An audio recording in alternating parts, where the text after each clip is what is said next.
Deputy Flanagan, you, you have 10 minutes. Las Kincurla, and firstly to say I'm happy obviously to have the opportunity to contribute briefly to this debate, which will have a significant impact on residents in my own constituency of Dublin Bay North, as well as many other residents around the country, as it's due to deal with the housing supply issues. And I think, as Deputy Brown says, it's not happening in a timely enough manner. And if the government are really serious about it, you need more legislation, stronger legislation to deal with the emergency crisis that's particularly happening in Dublin at present.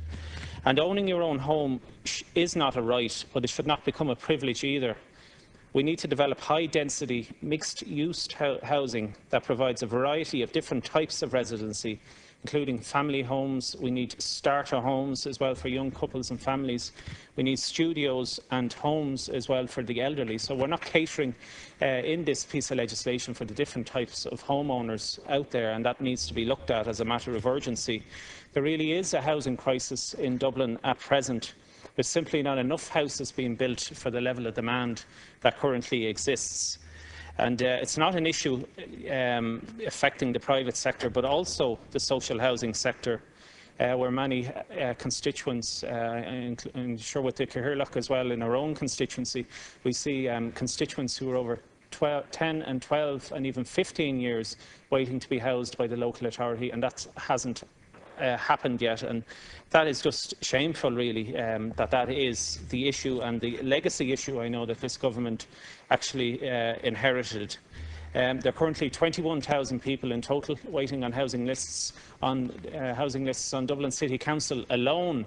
We know nationally you have over 100,000 people actually waiting to be housed through social housing, and that is a very substantial amount of people. And every year we know that only 1,360 units actually were constructed last year in Dublin, and the demand every year is 18,000 housing units is what's needed in order for the supply actually to keep up on demand. So there's a massive gap there, and that's, I know it's not going to be bridged overnight or in the period of 1 year or 2 years, but the ambition from government should be a lot greater than what's actually being targeted at the moment. And we know that a housing strategy was set out by the Minister, the Housing Strategy 2015 to 2020, which deals with social housing and proposes to make over 100,000 units available nationwide for those in need of housing. We know that each local authority has a housing target set out by government, and as to the number of houses they need to build, each local authority needs to build, but that needs to be obviously closely monitored and looked at by both the Minister and by his department to ensure that targets are being met, and it has to be treated obviously in an extremely urgent manner. And we know that the budget has decreased for social housing, as previous speakers have stated. It was 1.7 billion in 2008. We're down to a little over 597 million in 2014. And it's more money, obviously, that's needed here in order to construct more housing. And in 2013, only 293 houses were actually completed by local authorities. So that's a very shambolic figure, in fact, when you consider the amount of demand that's actually out there and the amount of households and people who are actually looking for housing. And there is an issue as well, I think, in relation to the mortgage market, where it's not functioning correctly, where young homeowners, potential homeowners and young couples, they're looking to secure finance, and they don't have the necessary deposit and restrictions that were being laid down by the central bank as well. So they're being forced onto social housing lists as well, because there is difficulty, there is a lack of affordable prices and affordable housing out there, and that is the main issue.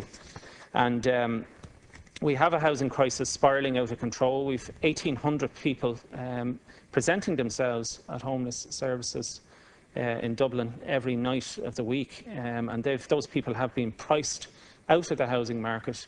They're totally reliant on being housed in emergency accommodation by Dublin City Council, either in hotels in bed and breakfasts, and that's obviously costing the local authority a substantial amount of money in housing these people in emergency accommodation, but it's depriving particularly those families with young children, it's depriving them of living close, obviously, to where their school is, and depriving them, they're having to live in hotels which isn't conducive to, obviously, proper cooking conditions, and dealing with other matters. So it's not a medium-term solution even. It very much is a firefighting solution by government. So effectively, Minister, it is the supply and more supply that is urgently needed in order to deal with this absolute crisis at present. And the introduction in the bill of the vacant site levy, that's very much to be welcomed in order to try and free up more land and for that to become available. But it is a bit shambolic to talk about the levy only coming into operation from January 2019. I mean, it is a bit rich in that sense that 3% is not kicking in with effect from next January. It should be the 1st of January 2016 that's kicking in. I don't understand why we're waiting that length of period of time for this levy to be introduced, considering the urgency of this situation. And Dublin City Council, I know, has quite a large number of vacant sites around the city. I mean, they've 151 sites in total on their books, and they've 131 sites as well where there are derelict buildings.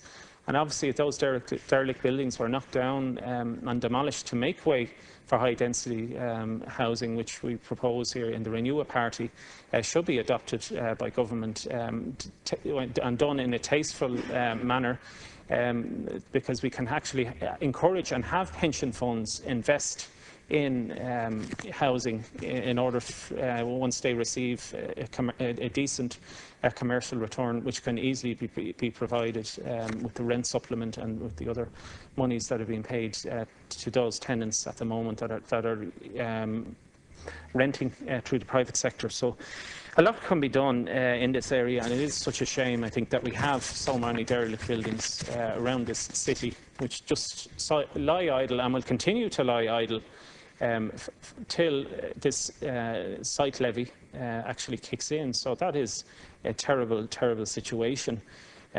We know as well that much needed office space is needed as well, and NAMA and both the IDA have pinpointed that there is a lack of office space in Dublin, and obviously with the site levy kicking in, that is going to free up and ensure that there's either residential building taking place or commercial building taking place, and that is very good and it is very needed.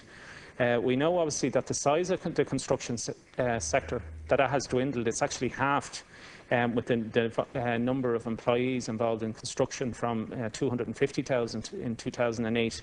It's down to now 123,000 in 2015 in relation to employment and secure employment within the construction sector. And it is a sector that has obviously suffered as a consequence of the collapse in the economy over recent years. And new legislation is needed, obviously, in order to rejuvenate the sector and to create thousands of construction jobs, much needed construction jobs. And I think there is, in fairness, an incentive by government to encourage young people to take up trades again and to get back involved in those necessary trades which are needed in the whole area of construction. And I think that is very much to be welcomed.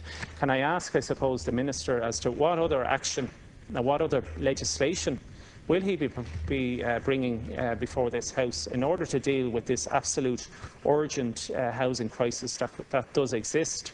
And will there be any emergency legislation, Cathaoirleach, that could be introduced in the coming months, which would help alleviate the crisis? And it is a psychological, it's having huge psychological effect on families that aren't living in proper houses, having to live in hotels, having to live in B&Bs, and having to move around on a constant basis as well. I mean, it makes it extremely difficult and stressful for families to have a proper family life in the first instance. So perhaps the Minister can respond to that in the conclusion regarding urgent and necessary emergency legislation on housing. Now